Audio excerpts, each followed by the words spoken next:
Akka mooltan Oromoo nagaa jirtu fayyaa keessanii har'amee haalota filannoo yookiin namoota fiilmii uummata Oromoo irratti dalagamee fi dhimma nageenya keessumattuu godinoota Arsii keessatti maaltu deemaa jira, hawaasni Arsii maal keessa jira kan jedhu irratti bal'inaan qabxiilee tokko tokkoo fi maaltu deemaa jira, garam deemaa jira godinni kun kan jedhu irraa kaasna. Hunda dura daawwattoonni miidiyaa kana daawwattan baga jiraattan akkam jirtu nagaa keessanii fayyaadha.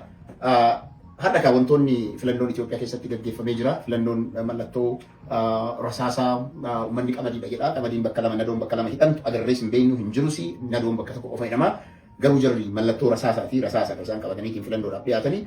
Rasaasa sanaan wanti isaan godhan maalidha? Iddoolee filannoon gaggeeffamu kan godinoota Arsii keessatti bakki taajjabbiin irratti gaggeeffamee filannoon dimokiraatawaa qulqulluun gaggeeffame jedhamu tokkolleen hanga ammaa qaamni addunyaa irraa dhaqee gabaasa tokkolleen hin jiru. Kun baadiyaalee Oromiyaa hunda isaa kan ilaallatu ta'a.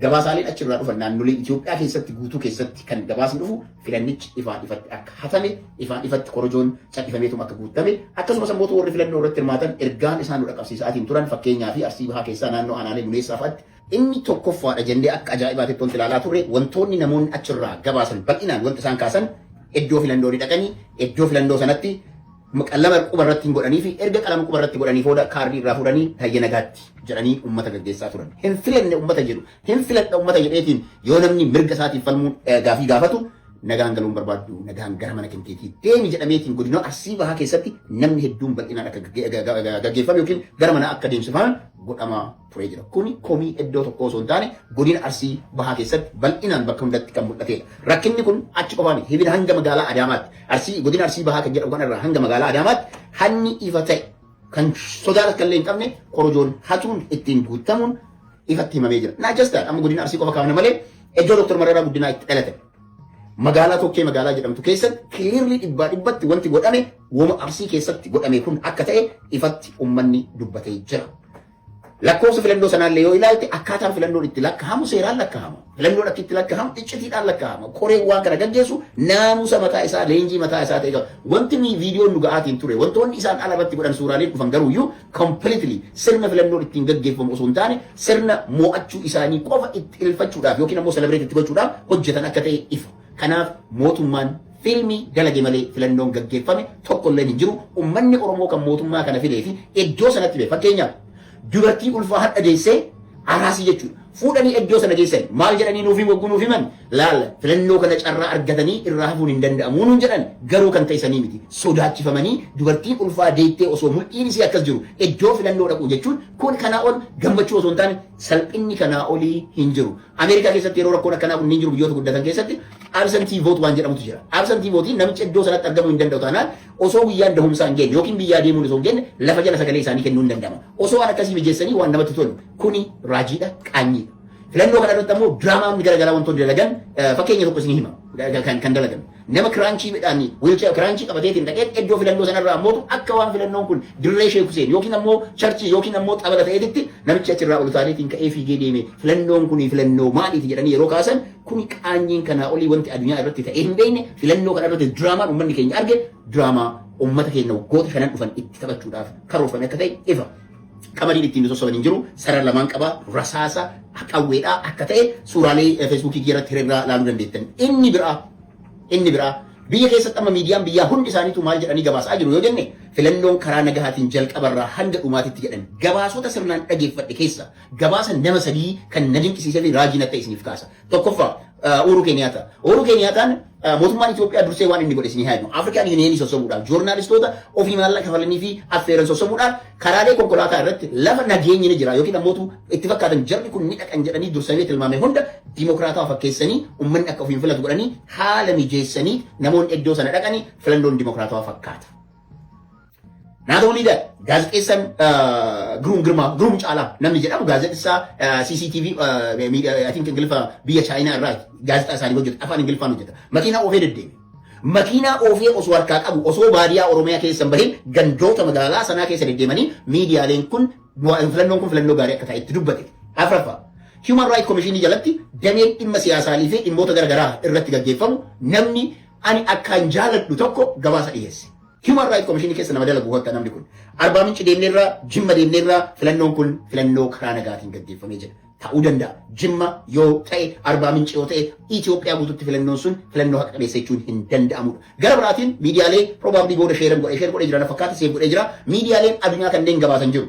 Biyya sana keessatti wanti nuti argine mootummichi akkuma yeroo darbee filannoon haalli ofii isaatii mijeeffatee akka barbaachisaa ta'e dhaadhisaa hunda gaggeeffatee mormitoota 47 dhaabbilee 47 dhiyaatan san garuuyyuu akkaataan isaan jedhe haalli mijaa'an sun isaan kan itti sagalee argatan osoo hin taane ammallee akkuma duraa sana haalli agarre sun jedhan ammallee akkuma duraa sana akkuma amma parsantii 90 kun jecha isaaniiti 96 mo'ate miidiyaalee addunyaati beekunni 96 mo'ate ammas taanaan san ta'uun isaa hin hafu sanarraa garaagarummaan wanti eegnu tokko illee hin jiru akkaataa taajjabbii kennatti filannichi waa hedduu rakkoon akka keessa qabu mul'isanii jiru kanarraa kan kee wanti nuti jennu maali osoo dhugamatti namoota haqa qaban biyya san keessa gaggeessanii filannoon sun madaalame baadiyaan Oromiyaa hundi keessa deemamee dhugaadhaa jenna. Garuu Adaamaa keessa warri jiraatu akkaataa itti saamaman jiraatan yeroo dubbatu akkaataa itti dirqisaniitiin boolla kanatti guutan yeroo dubbatu naannoo Somaalee yoo buute maqaa sitti man ebal yoo sentaniitiin viidiyoon bahee jira gaxxam gootee achirra mallatteessira. Gara biraatiin bulchoonni gandaa halkan qixxee bilbila ibsatanii filannoo gaggeessaa turan which is crime. Filannoo kan gaggeeffamu sa'a 12 banama sa'a 10 cufama dan sa'aatii sana duraa fi sana booda illee filannoo gaggeessuun korojoo keessa waa takka buusuun hin danda'amu. Kuni hannaa fi yakka olaanaa uummata irratti gaggeeffamedha. Inni biraa filannoon karaa nagahaatiin dhumate haa jedhamu malee mee godina Arsii keessatti maaltu ture? Aanaa Muneessaa keessa gandoota hanga 3 ta'an fakkeenyaaf lafoota kanneen keessatti jechuudha. Lafa akka waajjii aanaaleen gandoonni maqaa waajjii jala jiran araddaalee hanga 2tu jiru gandoonni jidduu kana jiran ammoo ganda 3tu jiru gandoota 3 kan hundattuu iddoo filannoo kanatti waraana bilisummaa Oromootii fi waraana mootummaa jidduutti waraanatu gaggeeffame. Waraanni jala jidduutti yeroo gaggeeffamu uummanni filannoodhaaf dhaqe jidduu uummata kanaatitti bal'inaan miidhamee jira.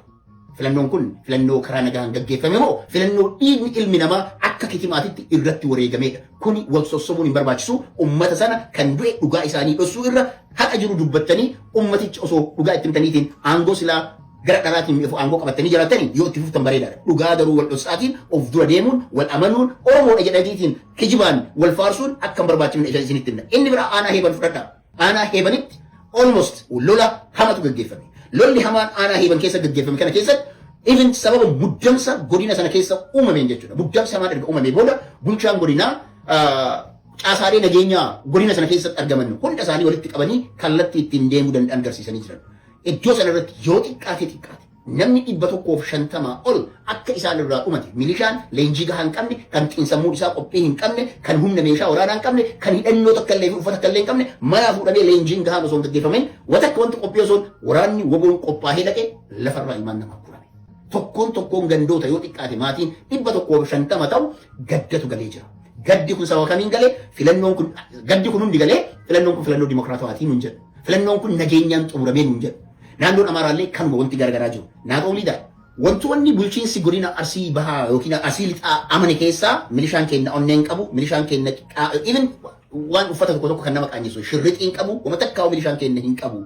Milishaan keenya sammuun isaa dadhabaadha. Dur milishaan keenya goota sammuu qaba, hidhannoo qaba, meeshaa waraanaa hin qabne malee sammuudhaan hidhannoo qaba jennu wanti har'a agarre ammootu faallaa sanaa ta'e. Kanaaf deebisanii milishaa isaanii leenjisuu hedduu isaanii dubbatan. Rakkoon xiinsammuu, rakkoon naamusaa, rakkoon gootummaa. Rakkoon naamusaa milishaa keessa jiru abbaan itti gaafatamu kan balleessu Abiyyi Ahmad. Because milishaa aangoo humnaa oliitti kennaniiti saamtan saamaa uummata dhiitaa akka gootan godhaadhe namni hatee mana keessatti baankii isaa keessatti miliyoona kaa'ate taanaan maaliif du'a? Miliyoona sana maaliif walitti qabe? Sababiin isaa amma isaan qaphuu qophii waraanummaa hin qabu haa jettan malee milishaan isin qabdan dhibbatti hundi isaaniitu sababa hanna uummata saamaniin baankii keessatti maallaqa guuratanii jiru.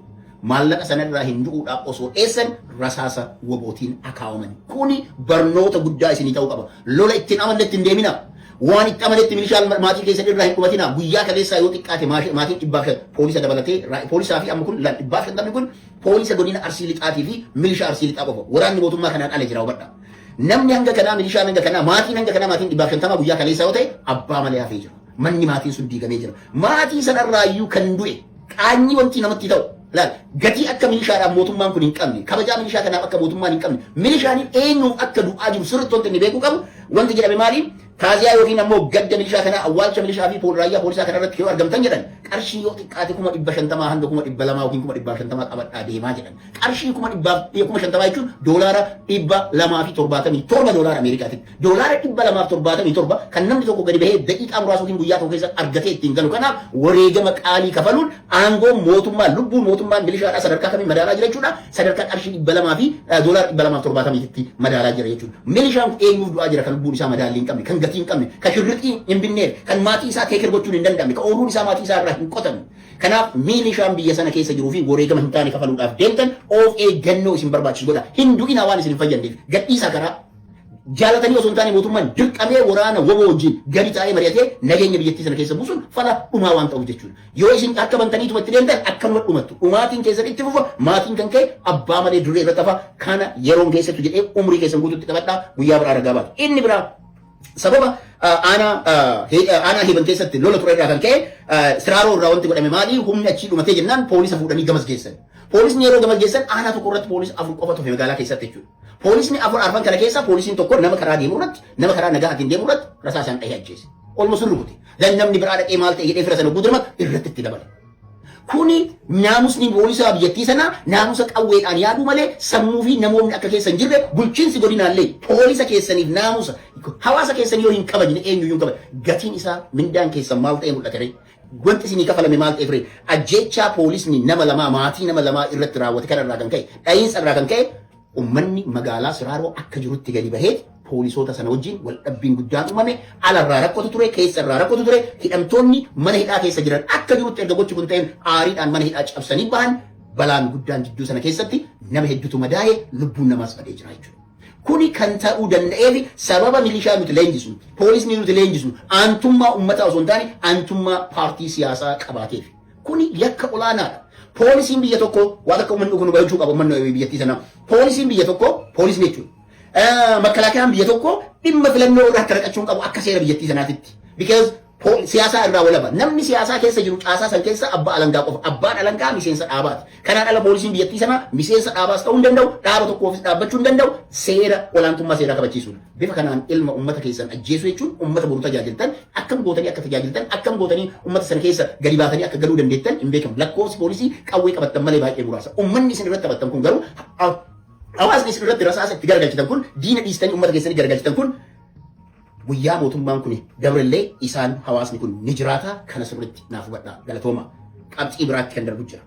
Qabxiin biraa akkaataa karoora bulchiinsa godina Arsiitti aanaaleen 6 taargeet ta'anii jira. Aanaaleen 6 taargeet ta'an aanaa heebaniin alatti jechuudha. Aanaaleen 6 kunneen irratti waraanni addaa lolli addaa balaan addaa gaggeeffamuudhaaf deema. Aanaalee kana keessa uummanni jirtan iddoo uummanni itti wal ga'u mootummaa isin itti yaamurraa manatti hafaa hin dhaqinaa. Uf qaba manatti san ta'uu baannaan balaan achitti galu wareegama akka amma guyyaa filannootti tafaname kana isin irra gahuu waan danda'uuf gorsa obboleeyyummaa gorsa aantummaa isiniif kenna. Tokkoffaan aanaa Arsii Nageelleeti. Aanaan balaan irratti bu'uuf deemu waraan itti naqamuuf deemu milishaa fi poolisni iddoo biraatti itti fidamuuf deemu. Lammaffaan aanaa Qoreeti. Aanaan Qoreellee sadarkaa lammaffaa irra jira. Sadarkaa sadaffaa irratti aanaa Hasaasaati. Aanaa Hasaasaa irratti aanee aanaa Adaabbaati. Aanaa Adaabbaatti aaneetiin nan sabu. Aanaaleen kunniin aanaa Adaabbaa amma durallee taargeetii guddaa ta'eera iddoo garagaraatti namni ajjeefameera yeroo garagaraatti ilmi namaa ajjeefamaa ture jira. Amma ammootu daran keessattuu aanaa Adaabbaa waraanni dhufuudhaaf deemu humni dhufuudhaaf deemu godina Baalee irraa fe'amee aanaa Adaabbaatti akka naqamu komishinara godina Baalee wajjin waliigalteen akka uumame clearly bulchaan godina Arsii Lixaa dubbateera. Kuni ammoo hawaasa kan keetii irratti diina yaamuun qe'ee keessa dhalatte manneen barnootaa irra dhalatte irratti diina yaamuu irra gadi keettanii ilmaan Oromooti kan rukutaa jiru kun jaalanne jibbinellee warri qabatee bosona jirullee ilma Oromooti. Isinis ilmaan Oromooti hedduun keessan sirna isin dhaabaa jirtantu nuuf hin taane malee Oromummaa keessan namni isin irraa wakkachaa jiru hin jiru. Keessattuu warri godina bulchitan. Kanaaf dhaamsi isiniif qabnu. Hawaasa keessan irratti poolisa waraana yaamuu ummata kan ammoo saamsisuu garafsiisuu cabsiisuu dhiistanii maaltu nuuf malattanii ofitti deebitanii inaw akkaataa uummanni Oromoo itti mari'atu sanatti mariidhaan fala akka gootan yaamicha isiniif dabarsa warra ganda sanaa fi godinoota kanneen bulchitanii. Lakki yaamichi kun nuuf hin ta'u humnaan deemnaa humnaan cabsinaa yoo jettan godinni Arsii tokkollee osoo hin hafne humna woboo harka jala galuun isaa hin hafu. Because Oromoon yeroo mammaaktu hin turra malee hin urraa jetti. Mammaaksa wayii guyyaa tokko namatti waa mammaakee waanaan jedhe profeesara tokkotti mammaaksa mammaake maal jennaani keenya tunni akka fincaan gaalaa of duuba deemti jennaan dhiifama naa godhaa lakki akkasii miti yeroo geesse. In turti malee irra deddeebii irra akka fincaan dubartii boolla oruun isaa hin hafu naan jedha akka fincaan durbaa boolla uraa jedha ture keessa jechuudha beekaa irra deddeebiidhaan. Kanaafi wanti amma jalqabame kun wanti amma deemamaa jiru kun ni mo'anna jettanii yaaddan taanaan humna isin qabdanii fi humni woboon qabu completely sammuu tokkoo miti, leenjiin tokkoo miti, qophiin tokkoo miti. Abadan nama qawwee qabate nama lamaa kan sammuun isaa cimaa hidhate hunda mo'achuu hin dandeettanii. Hawaasa keessanii deebi'aa isiniin jedha. Ulfaadhaa.